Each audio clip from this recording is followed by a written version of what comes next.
नमस्कार दोस्तों, welcome to study point. मैं सौरभ शुक्ला। दोस्तों प्रैक्टिस सेट का दोस्तों आज हमारा 36वां वीडियो है। इसमें जो है आपको कुल मिलाकर जो है 50 प्रश्न दिए जाएंगे। सारे प्रश्न मोस्ट इंपॉर्टेंट होंगे, इसलिए वीडियो को अंत तक देखते रहिएगा।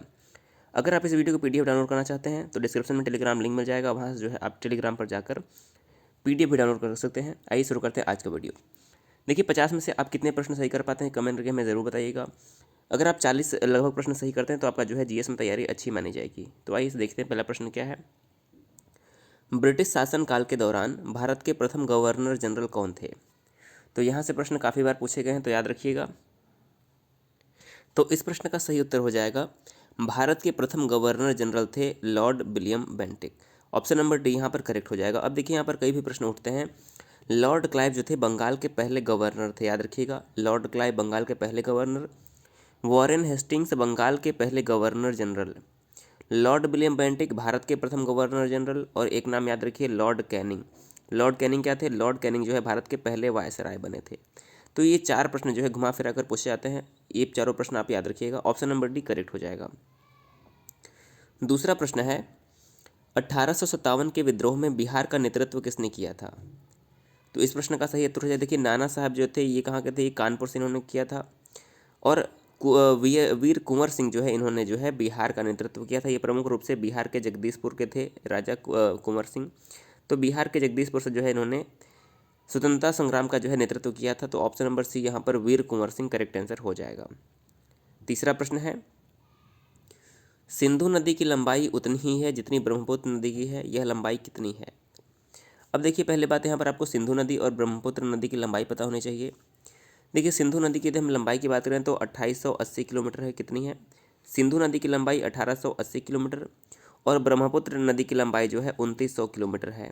दोनों में ज़्यादा डिफरेंस नहीं है, तो आप याद रखिए सिंधु नदी की लंबाई 2880 और ब्रह्मपुत्र नदी की लंबाई जो है 2900 किलोमीटर है। इसमें दिया कि लंबाई उतनी ही है जितनी ब्रह्मपुत्र नदी की, तो दोस्तों थोड़ा सा यहाँ पे अंतर है। तो यहाँ पे हमारा सही आंसर क्या हो जाएगा? ऑप्शन नंबर ई उपरोक्त में से कोई नहीं। अगर यहाँ पर 2880 दिया होता या फिर दोनों में से अलग अलग दिया होता तो हम सही मान लेते। आप सिर्फ इतना याद रखिए कि सिंधु नदी की लंबाई जो है 2880 है और ब्रह्मपुत्र नदी की लंबाई जो है 2900 किलोमीटर है। चौथा प्रश्न है India 2020 a vision for the new millennium किसने लिखी थी? तो India 2020 the vision for the new millennium जो पुस्तक है यह एपीजे अब्दुल कलाम और वाई.एस. राजन द्वारा जो है लिखा गया था। तो इस प्रश्न का सही उत्तर क्या हो जाएगा? उपर्युक्त में से एक से अधिक, क्योंकि ऑप्शन नंबर यहाँ पर सी भी सही है, डी भी सही, क्योंकि इन दोनों लोगों ने जो है मिलकर ये पुस्तक लिखी है। तो ई ऑप्शन यहाँ पर हमारा करेक्ट हो जाएगा। अगला प्रश्न देखिए क्या है। बिहार में होने वाली विश्वविख्यात छठ पूजा किससे संबंधित है? जो बिहार में होने वाली विश्वविख्यात छठ पूजा है यह किससे संबंधित है? भगवान शिव से, कृष्ण से, बुद्ध से या फिर सूर्य से? तो आप सभी को इस प्रश्न का उत्तर बिल्कुल पता होगा कि जो छठ पूजा है यह भगवान सूर्य के लिए समर्पित होता है। तो ऑप्शन नंबर डी बिल्कुल सही आंसर हो जाएगा। छठा प्रश्न है गंगा नदी की सबसे पूर्व की ओर बहने वाली शाखा का नाम क्या है? देखिए गंगा की बात करें तो सबसे पूर्व में गंगा कहाँ पर बहती है? बांग्लादेश में। कहाँ पर? गंगा जो है बांग्लादेश में सबसे पूर्व में बहती है और बांग्लादेश में गंगा नदी को जो है पद्मा नाम के से जाना जाता है। तो सही आंसर क्या हो जाएगा? बांग्लादेश में जो है यानी कि सबसे पूर्व में जो गंगा की शाखा बहती है उसे पद्मा के नाम से जाना जाता है। डी ऑप्शन करेक्ट हो जाएगा। सातवां प्रश्न है इनमें से कौन सा केरल का शास्त्रीय नृत्य है? देखिए काफ़ी इंपॉर्टेंट है। कथक की बात करें तो यह उत्तर प्रदेश या फिर उत्तर भारत की प्रमुख नृत्य है। कथकली की बात करें तो ये जो है केरल का लोक नृत्य है। क्या हो जाएगा? केरल का शास्त्रीय नृत्य है। क्या हो जाएगा? कथकली केरल का शास्त्रीय नृत्य है। इसके अलावा कुचिपुड़ी आंध्र प्रदेश का, भरतनाट्यम जो है हमारा तमिलनाडु का हो जाएगा। चारों ऑप्शन आपको ध्यान देते हुए चलना है। आठवां प्रश्न है राज्यसभा का पदेन सभापति या फिर अध्यक्ष कौन होता है? बिल्कुल आसान सा प्रश्न है और आप सभी को पता है कि जो हमारे देश के उपराष्ट्रपति होते हैं वह राज्यसभा के पदेन सभापति होते हैं। और वर्तमान में एम वेंकैया नायडू जो है हमारे देश के उपराष्ट्रपति और वर्तमान में राज्यसभा के पदेन सभापति हैं। सी ऑप्शन करेक्ट हो जाएगा। नवां प्रश्न है लोकसभा का चुनाव प्रत्याशी होने के लिए न्यूनतम आयु क्या रखी गई है? देखिए भारत में मतदाता होने के लिए आयु रखी गई है 18 वर्ष। पंचायत का चुनाव लड़ने के लिए न्यूनतम आयु रखी गई है 21 वर्ष। लोकसभा का चुनाव लड़ने के लिए आयु रखी गई है 25 वर्ष और राज्यसभा का चुनाव लड़ने के लिए जो आयु रखी गई है वो रखी गई है 30 वर्ष। तो ये बस चारों याद रखिए, कभी प्रश्न गलत नहीं होगा। तो लोकसभा की बात आई है तो हमारा सही आंसर क्या हो जाएगा, 25 वर्ष की आयु रखी गई है लोकसभा के लिए न्यूनतम आयु। अगला प्रश्न देखिएगा, राज्य विधान पालिका या फिर यहाँ पर राज्य विधान मंडल यदि लिखा होता तो ज़्यादा अच्छा होता। राज्य विधान पालिका का ऊपरी सदन कौन सा होता है, तो देखिए राज्य विधान पालिका में 2 सदन होते हैं। निम्न सदन को हम विधानसभा कहते हैं और उच्च सदन को विधान परिषद कहते हैं। तो सही आंसर क्या हो जाएगा, विधान पालिका परिषद। विधान परिषद को हम उच्च सदन कहते हैं। तो ऑप्शन नंबर ए अगर आपने चुना है तो आपका जवाब करेक्ट हो जाएगा। 11वां प्रश्न देखिएगा, भारतीय संविधान का कौन सा अनुच्छेद संवैधानिक प्रावधानों को संघीय संसद या राज्य विधान पालिकाओं द्वारा बनाए गए नियमों पर प्राथमिकता देता है। तो ऑप्शन नंबर यहाँ पर बी हो जाएगा, अनुच्छेद 13 जो है ऐसा करता है। अगला प्रश्न देखिएगा, 12वां प्रश्न, भारत के सर्वोच्च न्यायालय में न्यायाधीशों की नियुक्ति कौन करता है, यानी कि सुप्रीम कोर्ट में जो है न्यायाधीशों की नियुक्ति किसके द्वारा होती है। तो बिल्कुल इंपॉर्टेंट प्रश्न है, सही आंसर हो जाएगा भारत के राष्ट्रपति के द्वारा जो है सर्वोच्च न्यायालय में न्यायाधीशों की नियुक्ति की जाती है। तो ऑप्शन नंबर बी यहाँ पर राष्ट्रपति जो है करेक्ट हो जाएंगे। 13वां प्रश्न है, भारतीय संविधान का कौन सा अनुच्छेद संविधान के संशोधन से संबंधित है। तो देखिए ये प्रश्न काफ़ी इंपॉर्टेंट है और यहाँ पर याद रखिएगा 368 क्या हो जाएगा, 368 जो हमारा अनुच्छेद है, जो कि भाग किस में है, भाग भी याद रखिए भाग 20 में है। और यह संविधान में संशोधन से संबंधित प्रावधान यहाँ पर लिए गए हैं। और संविधान संशोधन हमारे देश में किस देश से लिया गया है ये प्रावधान, तो दक्षिण अफ्रीका के संविधान से लिया गया है। सभी प्रश्न आप जो है क्लियर करते चलिएगा, भाग 20 में, अनुच्छेद 368 में और दक्षिण अफ्रीका के संविधान से जो है लिया गया है। तो 368 ऑप्शन नंबर सी यहाँ पर जो है हमारा करेक्ट हो जाएगा। अगला देखिएगा, हिंदी भाषा में बिहार शब्द का अर्थ क्या होता है। तो हिंदी भाषा में बिहार शब्द का अर्थ होता है बौद्ध मठ। ऑप्शन नंबर ए करेक्ट हो जाएगा, बौद्ध मठ। दोस्तों वीडियो अगर पसंद आता है, वीडियो आपके लिए इंपॉर्टेंट लगता है तो वीडियो को दोस्तों शेयर जरूर करिएगा आपके जितने भी स्टडी रिलेटेड फेसबुक और व्हाट्सएप ग्रुप हैं, ताकि अधिक से अधिक लोगों तक जो है ये वीडियो पहुंच पाए। 15वां प्रश्न, बिहार का कौन सा जिला नायलॉन उद्योग के लिए प्रसिद्ध है। तो जो बिहार का मुंगेर जिला है यह नायलॉन उद्योग के लिए प्रसिद्ध है। सही आंसर क्या हो जाएगा, मुंगेर जिला हमारा यहाँ पर करेक्ट आंसर हो जाएगा। 16वां प्रश्न है, भारत संघ का 28वां राज्य कौन सा है। अब देखिए याद रखने का तरीका क्या है, 26वां छत्तीसगढ़ हो जाएगा। याद कैसे रहेगा, 26वां छत्तीसगढ़, 27वां हमारा था उत्तराखंड और 28वां हो जाएगा हमारा झारखंड। देखिए 26वां छत्तीसगढ़ जो है मध्य प्रदेश से अलग होकर बना था, 27वां उत्तराखंड जो है हमारा उत्तर प्रदेश से अलग होकर बना था और 28वां जो है झारखंड ये बिहार से अलग होकर बना था 15 नवंबर सन 2000 में। तो इस प्रश्न का सही उत्तर क्या हो जाएगा, 28वां राज्य था हमारा Jharkhand. Option number C correct हो जाएगा। और वहीं पर बात करके हमारा 29वां राज्य कौन था हमारे देश का, तो 29वां राज्य था तेलंगाना। और वर्तमान में बात करें कितने राज्य हमारे देश में हैं, तो वर्तमान में जो है कुल हमारे देश में 28 राज्य हैं, क्योंकि जो जम्मू कश्मीर राज्य था अब वह केंद्र शासित प्रदेश बन चुका है। तो वर्तमान में कुल राज्यों की संख्या 8 और केंद्र शासित प्रदेशों की संख्या भी जो है 8 हो गई है। ये बात आपको यहाँ पर याद रखनी है, बहुत ही इंपॉर्टेंट है। 17वां प्रश्न कि किसने कहा था कि शक्ति जो है बंदूक की नली से निकल कर आती है। सही आंसर हो जाएगा ऑप्शन नंबर डी, माओ से तुंग जो है इस प्रश्न का सही उत्तर हो जाएगा। 18वां प्रश्न है, बद्रीनाथ जो है किस देवता का अन्य नाम है। देखिए यहाँ पर प्रश्न लिखा है कि बद्रीनाथ किस देवता को समर्पित है। यहाँ पर होना चाहिए कि बद्रीनाथ जो है किस देवता का नाम है। तो मान लीजिए यहाँ पर विष्णु जी का जो नाम है Badrinath. Option number B correct हो जाएगा। अगला प्रश्न है 19वां, पुरातत्व विज्ञान में अवशेषों की आयु का अनुमान लगाने के लिए किस शब्द का प्रयोग किया जाता है। तो अवशेषों की आयु ज्ञात करने के लिए जो है डेटिंग शब्द का प्रयोग किया जाता है और ये क्या हो जाएगा, कार्बन डेटिंग जो पद्धति होती है। इसके अलावा जो है जीवाश्मों की आयु का निर्धारण होता है। सी ऑप्शन यहाँ पर करेक्ट हो जाएगा। 20वां प्रश्न है, भारत की हरित क्रांति के प्रमुख निर्माता का नाम क्या है, यानी कि भारत में हरित क्रांति का जनक किसे माना जाता है। तो एम एस स्वामीनाथन को जो है भारत में हरित क्रांति का जनक और नॉर्मन बोरलॉग को जो है विश्व में हरित क्रांति का जनक माना जाता है। ऑप्शन नंबर 20 प्रश्न का सही उत्तर हो जाएगा। 21वां प्रश्न है, किस देश ने सरकारी सेवाओं के लिए सर्वप्रथम प्रतियोगिता परीक्षा शुरू की थी। तो 21वें प्रश्न का हमारा सही आंसर हो जाएगा ऑप्शन नंबर सी, चीन। चीन ने सबसे पहले जो है सरकारी सेवाओं के लिए प्रतियोगिता परीक्षा की शुरुआत की थी। करेक्ट हो जाएगा चीन। 22वां प्रश्न है, भारत में राष्ट्रीय आय लेखा समंक किसके द्वारा प्रकाशित किए जाते हैं। तो देखिए जो भारत में राष्ट्रीय आय का लेखा जोखा होता है ये सभी जो है केंद्रीय सांख्यिकीय संगठन के द्वारा जो है किया जाता है? सही आंसर क्या हो जाएगा? ऑप्शन नंबर डी, केंद्रीय सांख्यिकी संगठन करेक्ट आंसर हो जाएगा। 23वां प्रश्न है, इनमें से कौन भारत में सर्वोच्च वित्तीय संस्था है? बिल्कुल इंपॉर्टेंट प्रश्न है और आप सभी को पता होगा कि हमारे देश में जो रिजर्व बैंक ऑफ इंडिया है यानी कि आरबीआई हमारे देश की सर्वोच्च वित्तीय संस्था है। आरबीआई की स्थापना कब हुई थी? तो 1 अप्रैल 1935 को हुई थी स्थापना, 1 अप्रैल 1935 को, इसीलिए 1 अप्रैल को आरबीआई डे भी मनाया जाता है। ऑप्शन नंबर बी करेक्ट हो जाएगा। आरबीआई का मुख्यालय कहाँ पर है? मुंबई में है। 24वां प्रश्न है कि असम की राजधानी कहाँ पर है? देखिए राजधानी से भी प्रश्न बनते हैं कभी कभी, और नॉर्थ ईस्ट के जो है अधिकतर प्रश्न बनते हैं, क्योंकि नॉर्थ ईस्ट में अभी भी छात्र कन्फ्यूज होते हैं। तो असम की राजधानी हमारी हो जाएगी दिसपुर। क्या हो जाएगा? असम की राजधानी दिसपुर। उत्तराखंड की राजधानी है देहरादून, और त्रिपुरा की राजधानी क्या हो जाएगी? त्रिपुरा की राजधानी है अगरतला। 25वां प्रश्न है, लगातार बढ़ती कीमतों की प्रक्रिया क्या कहलाती है? तो जब लगातार कीमतें बढ़ती हैं तो इस प्रक्रिया को मुद्रास्फीति या फिर इन्फ्लेशन कहा जाता है। ऑप्शन नंबर ए इन्फ्लेशन सही उत्तर हो जाएगा। 26वां प्रश्न है, भारत में 1 रुपये का नोट कौन जारी करता है? तो ये इंपॉर्टेंट प्रश्न है, और भारत में जो 1 रुपये का नोट होता है यह वित्त मंत्रालय द्वारा जारी किया जाता है, और 1 रुपये के नोट पर जो है वित्त सचिव के हस्ताक्षर होते हैं। किसके? वित्त सचिव के। बाकी सभी नोटों पर जो है आरबीआई के गवर्नर के हस्ताक्षर होते हैं। तो ये अंतर आप याद रखिएगा। 27वां प्रश्न है, टॉर्च लाइट में प्रयोग होने वाला सेल इनमें से कौन सा है? टॉर्च की लाइट में जो सेल प्रयोग होता है वो कौन सा है? तो लिक्लांसे सेल होता है। क्या होता है? Leclanche cell. Option number B correct हो जाएगा। 28वां प्रश्न है, निम्नलिखित पदार्थों में से किसकी विद्युत कंडक्टिविटी यानी कि विद्युत चालकता जो है सबसे अधिक होती है? तो बिल्कुल भी इंपॉर्टेंट प्रश्न ये है। देखिए आप सभी को पता होगा कि जो चांदी की विद्युत चालकता होती है सबसे अधिक होती है। सही आंसर क्या हो जाएगा?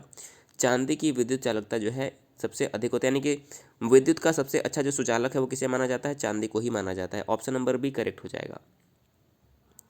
29वां प्रश्न है, किसी वस्तु का विस्तारित एवं काल्पनिक प्रतिबिंब जो है किसके प्रयोग से मिल सकता है?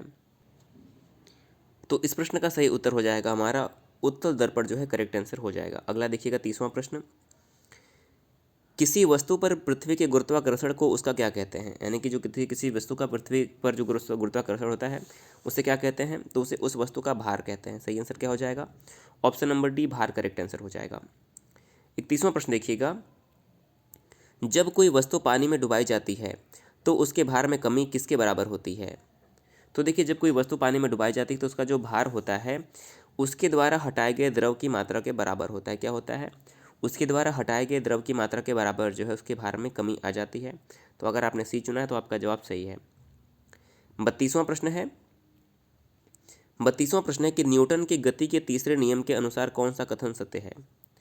तो देखिए जो न्यूटन का तीसरा गति का नियम है उसका वो क्या होता है कि प्रत्येक क्रिया के लिए बराबर व प्रतिकूल प्रतिक्रिया होती है। ये दोस्तों जो इसका जो स्टेटमेंट है कि इक्वल क्या है, प्रत्येक क्रिया यानी कि equal action has every action has equal and opposite reaction. ये आपने पढ़ा होगा कि every action has equal and opposite reaction, यानी कि प्रत्येक क्रिया के जो है बराबर एवं प्रतिकूल जो है प्रतिक्रिया भी होती है। तो ऑप्शन नंबर सी करेक्ट हो जाएगा। तो दीवार पर बंदूक के से जो गोली मारी जाती है इसी का ये जो है एग्जाम्पल माना जाता है कि जब दीवार पर गोली कोई मारी जाती है तो उसी दिशा से जो है यानी कि इक्वल एंड ऑपोजिट रिएक्शन जो होता है दीवार भी उसे प्रदान करता है। अगला प्रश्न है 33वां, जब प्रिज्म में से प्रकाश किरण गुजरती है तथा रंगों का जो समूह उत्पन्न होता है उसे क्या कहते हैं? तो जब प्रिज्म में से प्रकाश की किरण गुजरती है तो जो रंगों का समूह बनता है उसे हम वर्णक्रम कहते हैं। और इस वर्णक्रम का समूह क्या होता है? देखिए विबग्योर आपने पढ़ा होगा। विबग्योर क्या होता है? देखिए violet, indigo, blue, green, Y, orange and red, ये होता है। देखिए रेड का सबसे अधिक होता है तरंग दैर्ध्य और वॉयलेंट का जो है तरंग दैर्ध्य सबसे कम होता है, यानी कि बैगनी का तरंग दैर्ध्य सबसे कम होता है और लाल का तरंग दैर्ध्य जो है सबसे अधिक होता है। अगला प्रश्न देखिएगा क्या है, सबसे छोटी तरंग लंबाई किस प्रकाश का होता है? देखिए अभी हमने बताया, देखिए विबग्योर आप याद रखिएगा। तो सबसे छोटी तरंग क्या होगा? देखिए सबसे छोटी तरंग जो है वॉयलेंट यानी कि बैगनी का होगा, और सबसे अधिक जो होगा तरंग दैर्ध्य होगा रेड यानी कि लाल का। तो ये याद रखिए सबसे दूर से कौन सी रंग दिखाई देगा? लाल दिखाई देगा, इसलिए ट्रैफिक सिग्नल पर जो है लाल रंग जो है लगाया जाता है। तो इस प्रश्न का सही उत्तर क्या हो जाएगा? बैगनी का जो है सबसे कम होता है तरंग दैर्ध्य। ऑप्शन नंबर सी करेक्ट हो जाएगा। 35वां प्रश्न है, इलेक्ट्रॉन के आविष्कारक कौन थे? तो इलेक्ट्रॉन के आविष्कारक थे जे थॉमसन।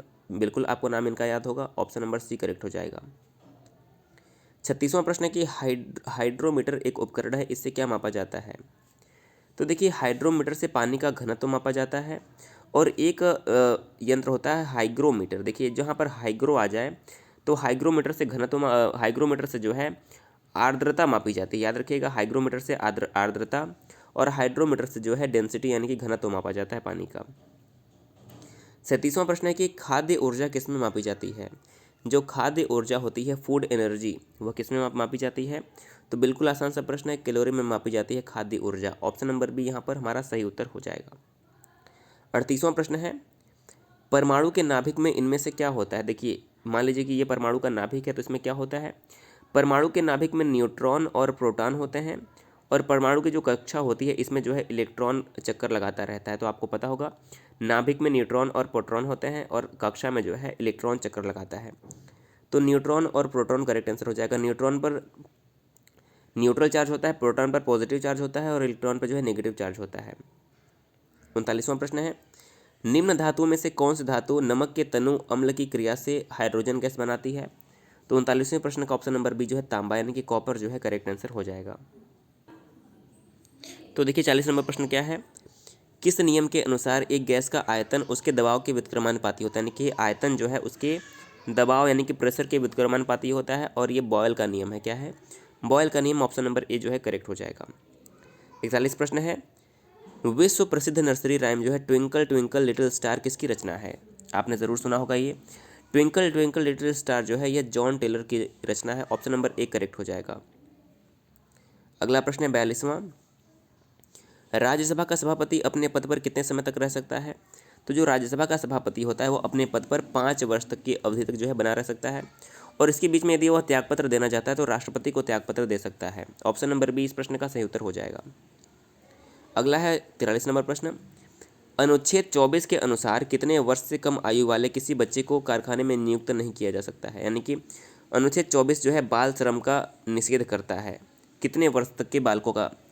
तो 24 वर्ष से कम उम्र के जो बालक होते हैं उनका जो है उन्हें कार्य करने से निषेध किया गया है। अनुच्छेद 24 में जो है बाल श्रम निषेध जो है किया गया है। सी ऑप्शन करेक्ट हो जाएगा। 44 नंबर प्रश्न है, हिंदू विधवा पुनर्विवाह से संबंधित गवर्नर जनरल या वायसराय कौन थे? तो हिंदू विधवा पुनर्विवाह से संबंधित जो गवर्नर जनरल थे वो हो जाएंगे Lord Canning. Option number D Lord Canning. देखिए ये भारत के अंतिम गवर्नर जनरल थे और भारत के पहले वायसराय बने थे। 1857 के स्वतंत्रता संग्राम के बाद जो है 1858 में भारत में शासन करने के लिए जो है वायसराय का पद बनाया गया और ये जो है भारत के पहले वायसराय बनाए गए लॉर्ड कैनिंग। 45 नंबर प्रश्न है कि निम्न में से कौन सी नदी विषुवत रेखा को 2 बार काटती है?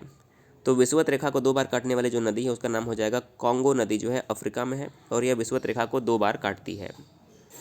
अगला प्रश्न है, सर्वाधिक साक्षरता प्रतिशत वाला केंद्र शासित प्रदेश कौन सा है? तो सर्वाधिक साक्षरता वाला जो केंद्र शासित प्रदेश हो जाएगा वो हो जाएगा Lakshadweep. Option number A correct हो जाएगा। और यहाँ की राजधानी क्या है? तो लक्षद्वीप की राजधानी कावरत्ती है, ये भी याद रखिएगा। 47 नंबर प्रश्न है कि किस देश का पुराना नाम फार्मोसा है? तो सही आंसर क्या हो जाएगा? तो इस प्रश्न का सही उत्तर हो जाएगा कि जो फार्मोसा है ये ताइवान का पुराना नाम है। ऑप्शन नंबर डी इस प्रश्न का जो है 47वें का करेक्ट आंसर हो जाएगा।